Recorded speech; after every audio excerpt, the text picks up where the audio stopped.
नमस्कार दर्शक बंधु मो घर योजना मो घर तैयारी पाई सहायता देवे राज्य सरकार। यह भिडियोटी को देखा पूर्व हम यूट्यूब चैनल को सब्सक्राइब कर दिंतु एवं पाखर बेल आइकन को दबी दिंतु। आज मुख्यमंत्री नवीन पट्टनायक को अध्यक्षता बसी राज्य कैबिनेट बैठक में 18टी प्रस्ताव उपरे मोहर बाजी।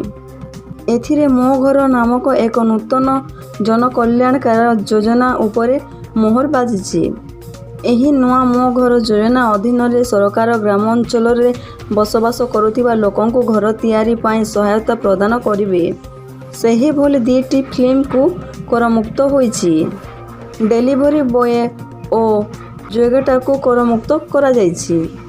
मो घर योजना रे ग्रामांचल लोकंकु घर पाई सब्सिडी सह ऋण जोगाई देबाकू योजना प्रस्तुत करा जाईछि। गरीब लोकों को 1 लाख रु 3 लाख टंका पर्यंत ऋण योजना देबाकू व्यवस्था करा जाईछि।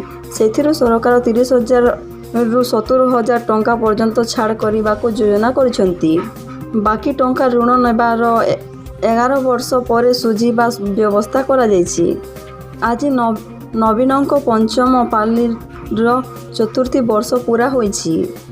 आउ एही क्रम कैबिनेट रे मो घर योजना को अनुमोदन मिली।